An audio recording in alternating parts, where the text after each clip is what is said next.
We will move on to the Maryland State Senate, District 9. This is a single seat. You are able to vote for one candidate. There are two candidates for the Republican primary. Each candidate will begin with 30 seconds of opening remarks. We will begin with Gail Bates.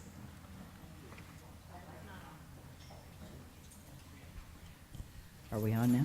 Yes. Thank you.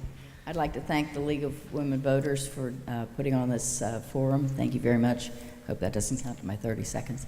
I'm Senator Gail Bates. I'm finishing my first term in the Maryland Senate. I have been very active in Republican politics all my adult life, and I have worked closely with government both at the county level and the state level. I have a proven record of service to the people of District 9, and I would appreciate their support for re-election. Thank you. Thank you, Ms. Bates. Reid Novotnoy.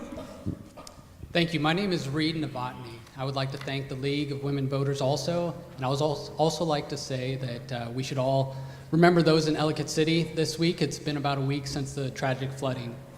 Why I'm running is based on service and also change. I've been in service of our country for almost 2 decades at this point, and I also want to bring a change and new leadership and new energy down to Annapolis. Because if we continue to do the same things, we will continue to get the same results, and I want to help represent those in Howard and Carroll County. Thank you. Thank you. Let's begin our question session. If you would like to respond, please hold up your card or your hand so that I can see you and call you in the order in which you are seen. You will have 1 minute for each response. The timekeeper is sitting in the front row to let you know when you have 30 seconds remaining and when your time is up. Question 1. Do we need high-speed transportation between Baltimore and Washington? If so, what would that look like and how would you fund it? Mr. Novotnoy. Thank you for the question. I spent 2 years actually living overseas in Japan, and that's where they have a great high-speed infrastructure. The infrastructure is set up differently there. Obviously, the population centers are different. But I would say that, yes, we need to move our people more effectively and efficiently and try to move into the 21st century. There is an ability to move people quickly in trains or just building out the infrastructure like we have today. My funding pattern would be through public and private funds. This is something that's not talked about enough, I believe, as we move forward. But it's very important because there are companies out there that can make money and serve the public good. And this is the type of infrastructure projects that I would like to bring to the table. So yes, we should increase our ability to move people because that's wasted effort if people are just sitting in traffic all the time. And I want to bring different efficiencies to the way our government works, spends money, and actually moves people to and from where they have to work. Thank you. Ms. Bates. Thank you. This is an issue that's been rising for decades as to whether or not to bring the high-speed train to the area. We do have train service between Baltimore and D.C., and I can tell you when I worked for another delegate who represented part of that area, one of the problems we were having is it was not efficient, it was not on time. The trains would either be early or they would be late, and it became very unpredictable. I think we need a predictable service. If high-speed rail is the way to go, then I'd like to see the numbers and make sure that we could handle it. I understand there are an awful lot of folks that live along that corridor that are not supportive of it, so I think it's going to take a little bit of education, perhaps some research to determine whether or not we actually move forward with it. But it certainly is a possibility on the horizon. Thank you. Thank you. Like the rest of the country and across income and class lines, Howard County is experiencing an opioid crisis, including the abuse of prescription drugs. What do we need to do to effectively respond to this crisis? Ms. Bates?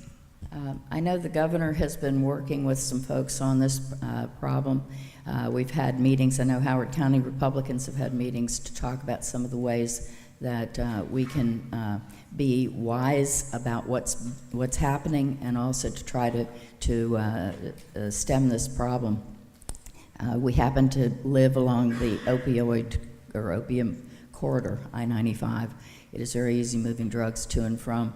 We also have issues with certain medical people prescribing very lengthy use of certain opioids or certain pills for pain and so forth that then get into the hands of people that shouldn't have them. I think we need a comprehensive program. We need treatment. We need to have good education, and we need to work to eliminate some of these long-term prescriptions that can get in the hands of the wrong people, or it can become a commercial commodity for teenagers to get other drugs. So it's a serious problem, and I think we have to look for some serious answers to try to stem this. Thank you.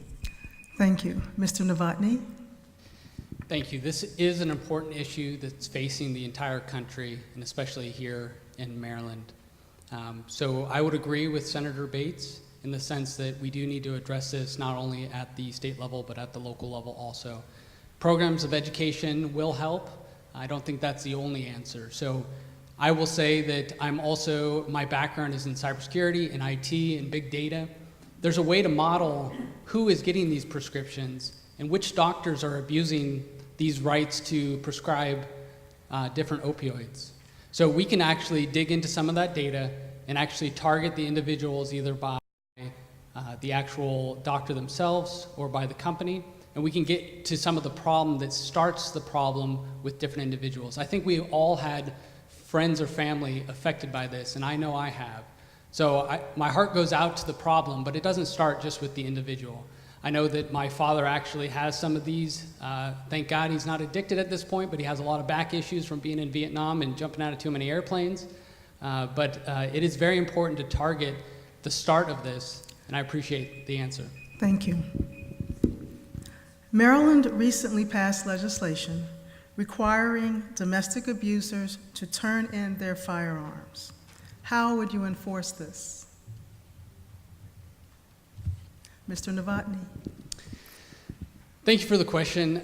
This is one of those very difficult questions to address. Nobody can be for domestic abuse. I mean, that's one of the worst things you could ever imagine. I would hate to be in any of those type of relationships, and it is really, really terrible. The other part about this, though, is that I'm also a Second Amendment supporter. So we need to make sure that that line between protecting individuals and protecting our rights as Americans, protecting our Second Amendment rights, is balanced. So I want to make sure, first of all, I don't think the law was written clearly enough. And I would actually be interested in refining the way that law was written, because it could be abused. There are ways that you can get through what we consider loopholes. So my goal would be to ensure that it was written correctly, go back there and protect our Second Amendment rights while we're also protecting anyone in an abusive relationship. Thank you. Ms. Bates? Thank you. It is essential that our constitutional rights also be protected, as Mr. Novotnoy has indicated. And as I recall, I don't have the specifics right at the moment, but I believe that in order to remove guns from a home, there had to be a court decree, so someone had to have a burden of proof.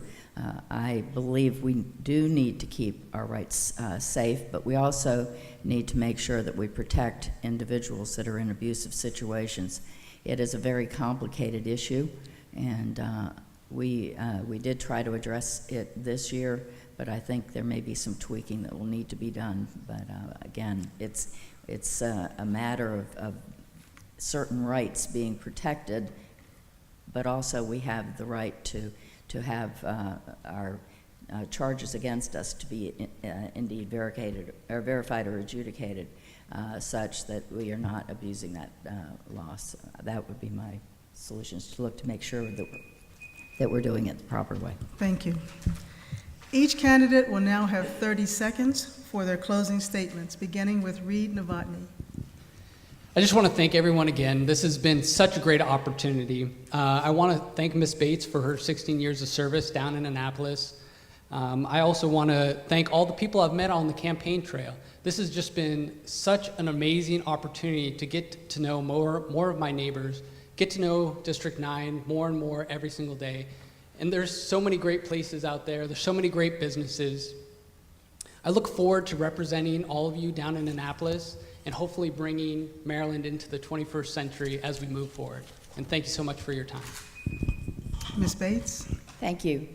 It has been a real honor to be able to serve the citizens of District 9, both in the House of Delegates and also in the Senate. I bring to the role not just the legislative role, but I also served as an assistant to a county executive, so I understand the various roles of government and know what our limitations are, but how we can work together to solve our problems.